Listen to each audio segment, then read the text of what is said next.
नमस्कार, स्वागत है आपका। मेरा नाम है विपिन बेबाक। पूर्व प्रधानमंत्री और कांग्रेस के वरिष्ठ नेता डॉक्टर मनमोहन सिंह ने लोकसभा चुनाव 2024 के आखिरी चरण के मतदान से पहले एक तरफ वोटरों से खास अपील की है, तो दूसरी ओर प्रधानमंत्री मोदी पर उनकी भाषा और नीतियों को लेकर जोरदार हमला किया है। गुरुवार 30 मई को एक लेटर जारी करते हुए मनमोहन सिंह ने पंजाब की जनता से कई और बातें कही हैं।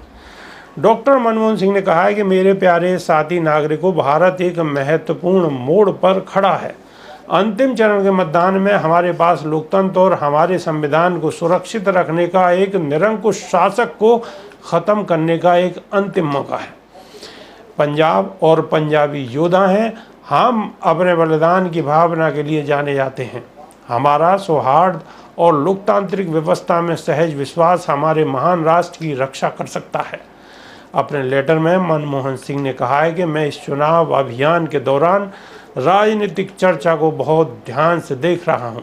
मोदी जी ने काफ़ी घृणास्पद भाषण दिए हैं जो पूरी तरह से विभाजनकारी हैं।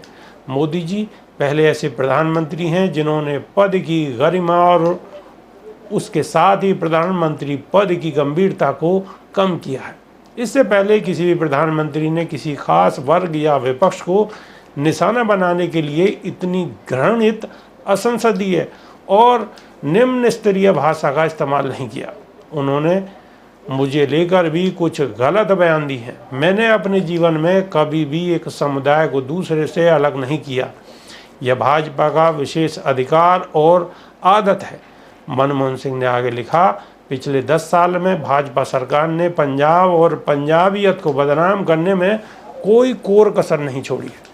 पंजाब के 750 किसान शहीद हुए। किसान लगातार महीनों तक दिल्ली की सीमाओं पर इंतजार करते रहे। इन पर सरकार ने हमले करवाए। किसानों को संसद में आंदोलनजीवी परजीवी कहा। मोदी जी ने 2022 तक हमारे किसानों की आय दोगुनी करने का वादा किया था, लेकिन उल्टा 10 साल में किसानों की आय कम हो गई।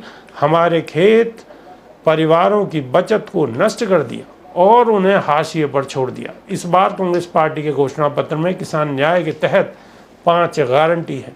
कांग्रेस ने एमएसपी की कानूनी गारंटी, कृषि के लिए एक स्थिर निर्यात आयात नीति, ऋण माफी और अन्य कई घोषणा की हैं। मनमोहन सिंह ने अपने लेटर में मोदी सरकार की नीतियों पर भी आलोचना की है। उन्होंने लिखा है कि पिछले 10 वर्षों में देश की अर्थव्यवस्था में अकल्पनीय उथल पुथल देखी गई है। नोटबंदी, गलत तरह से जीएसटी लागू करना, कोरोना में लॉकडाउन के फैसले ने दयनीय स्थिति उत्पन्न कर दी।